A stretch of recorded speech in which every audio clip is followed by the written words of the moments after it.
astrology do you think is like the teachings and the science, and how much is it your intuition? Like for astrologers, what would you say the balance is, or is it just reading? I would say it's a. I like to keep things simple, but it's simple, but it's like it's layers. It's like, one, you have to be hermetic, because that's hermetic. Can you talk a lot about that? Yeah. So hermeticism is mercurial. That Mercury is the ruler of astrology. So Mercury is the quickest planet, and it goes right around. It's right next to the sun.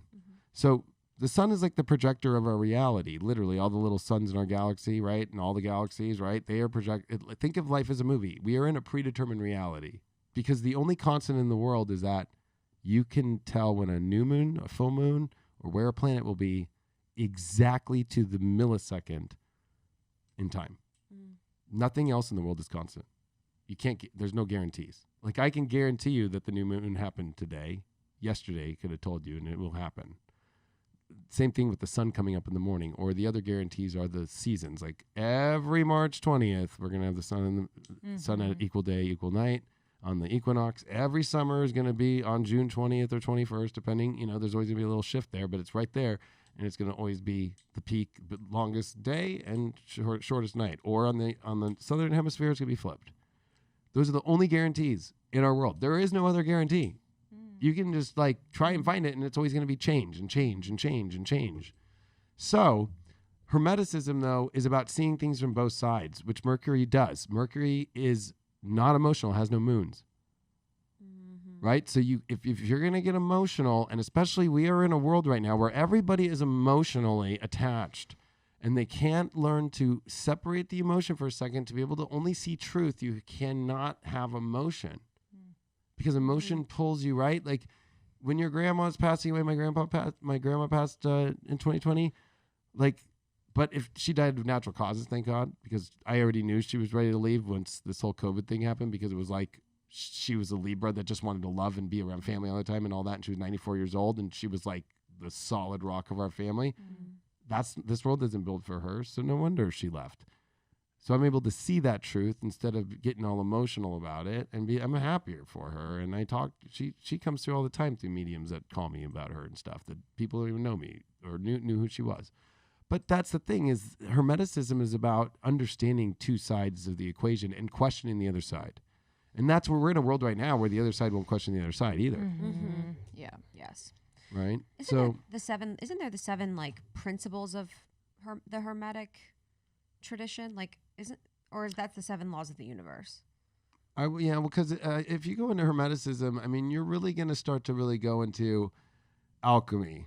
Okay. And you're going to go into the alchemical understandings, and you're going to go into natural philosophy. You're going to get into, the debate between science mixed with divinity, or no divinity and just numbers and science. So hermeticism is showing that the only way to understand divine union with God or spirit would be through understanding, and I know this might sound crazy, but understanding how the universe works, and understanding that the hand of God per se, or the divine and the predetermination is determining your reality in your life, from the masculine to the feminine, to the dark to the light. If you see all the hermetic drawings of the 1500s, 1600s, even Robert Flood, who's an amazing alchemist from the 1600s, drew out the whole, Earth with the planets, but had the outer 3 realms of the 3 outer planets, but we didn't find Uranus until the 1700s. How did he know that? This is the place where you can tap in, believe it or not. We call it the third eye. And so when you do that with your mind, and you're able to see the truth and see above, and that's what's weird about Illuminati stuff and Freemason, because that actually started from the Rosicrucian movement and, the Golden Dawn and stuff like that. There's also the other, you have to look from the other side, right? Like that actually the third eye is the way to see down on the pyramid, to see the truth of life. That's the only way to see from all angles. And so people they've also been tricked, right? Because if you think about it, Mercury rules trickery, right? So there's people that trick people all the time.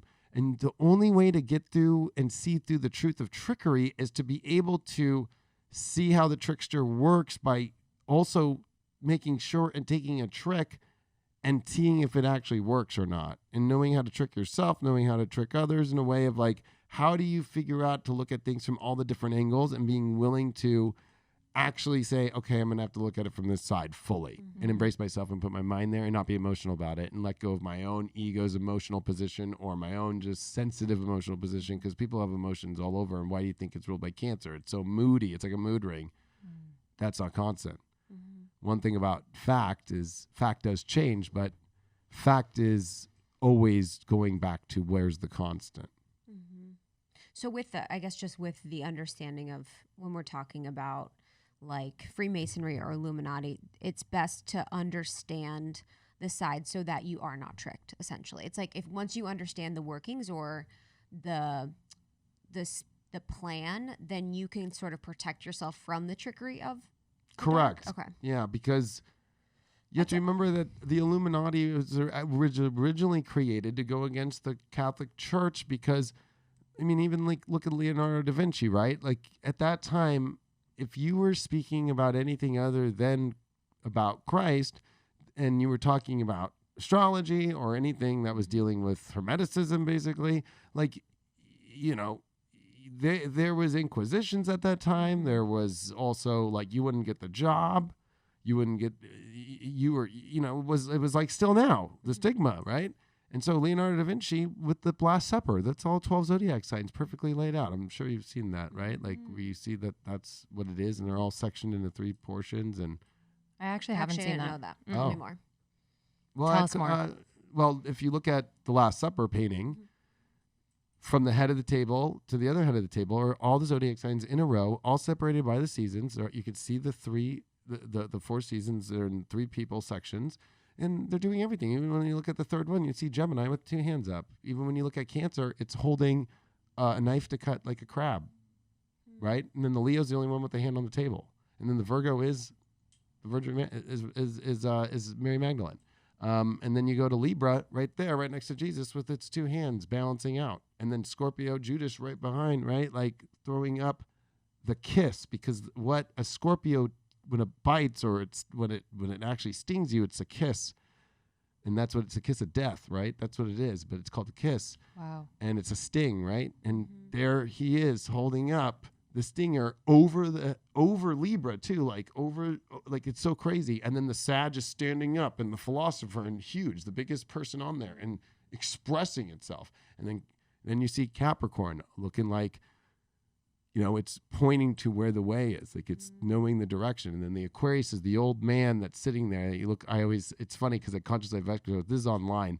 I have fun with it, but I always say, and there's the old man, the Aquarius. Where has he been? And where has he been for the last 40 years? You know, and he just showed up at the table and he's got a big beard. And who is this guy? And then the Pisces is there holding 2 hands out and for the 2 fish at the very end. Wow.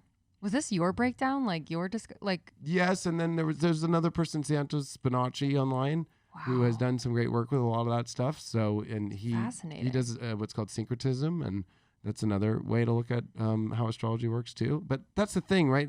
I just got to say this is like, astrology's popular now. It's become a trend, and I was part of that by doing it on reality TV over 10 years ago and doing it on Entertainment Tonight to E! News to, you know, I'm that person, right? But then I'm also the deep, crazy, intense, like bringing out the truth. So it's been very difficult for me to see this really fluff astrology out there that's not like, it's like not doing its deep stuff. It's not doing its deep research, and it doesn't look into all those areas. It doesn't know how to connect to people, like how Voyager 1 and Voyager 2, which we sent in the 70s, just left our solar system from 2012 into 2018. Human consciousness is a little robot right now with a record playing, you know, the Beatles out there in the interstellar space. Why do you think we feel like, what in the heck is going on? We have never, as human consciousness, put our own consciousness out there into interstellar space. Thank you so much for tuning in to Morning Microdose by Almost 30. We hope you enjoyed waking up. As always, we encourage you to take what resonates and leave the rest. If you enjoyed this trip, tune into the full episode on the Almost 30 podcast. All episode information can be found in the show notes. Make sure to subscribe, and if this becomes a part of your morning routine, be sure to share it with a friend. We have new inspiring doses Monday through Friday. follow us on Instagram at Morning Microdose and follow Almost 30 at Almost 30 Podcast. Thanks for listening. We'll see you in the vortex.